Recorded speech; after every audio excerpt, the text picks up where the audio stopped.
Just how broken is Britain?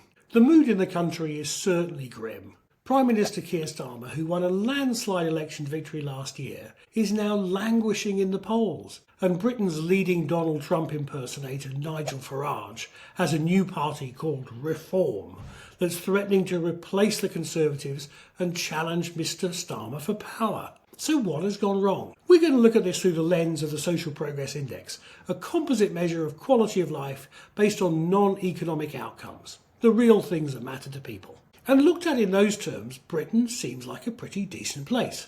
The UK ranks 20th in the world on social progress. Okay, we're behind the Scandinavians, but of course we are. But we're well ahead of the United States, and most importantly, we're still beating the French. Not by much, but a win's a win. And in some ways, things in Britain are getting better. Life expectancy is rising, air pollution is coming down, particularly in London, and more people are going to university. Unfortunately, other things are not going so well.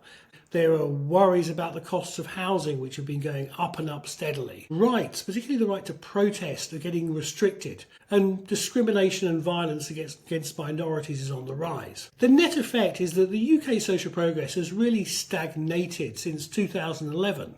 And the UK has slipped in the ranking table from number 11 in the world in 2012 to 20th today. So Britain isn't going backward, but you can see why there's a frustration in the public about a lack of progress. So how can Mr Starmer turn this around? If we take a long view, we can see that the last time the UK was in such a slump was all the way back in 1990. Now, apologies to fans of Margaret Thatcher, but by the end of her term in office in 1990, the UK was really in the social progress doldrums.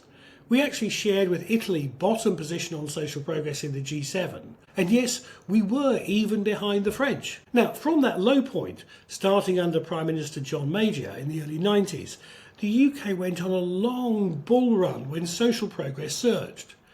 The Labour governments of Tony Blair and then Gordon Brown, that governed from 1997 to 2010, rode the strong economic wave and invested heavily in public services, which seems to have paid off in terms of social progress. The UK surged to third place among the G7. Yes, of course, above the French. Things seemed to go wrong after 2010. This was in the wake of the global financial crisis of 2008, which meant that governments all around the world had to re-evaluate their plans. What Conservative Prime Minister David Cameron did when he took over in 2010 was that he opted for austerity and cuts in public services to restore confidence in the government finances. Then, of course, came the Brexit referendum of 2016, an exit from the EU that dealt a big blow to the UK economy. And then there was the short, sharp shock of COVID. Now, you can argue over the degree to which these were self-inflicted problems or exogenous shocks, but the net effect has been that the UK has suffered 15 years of social progress stagnation on the back of 15 years of social progress boom in the 90s and 2000s. So that's quite a hangover that's leaving people pretty bad. The other thing weighing on the national mood is prospects for the future. Back in 1997, Tony Blair and Gordon Brown inherited a booming economy, so there was plenty of cash to splash around. Mr Starmer is not so lucky, and he's got little money to spend as he looks over his shoulder at the bond markets, worrying about the level of UK debt.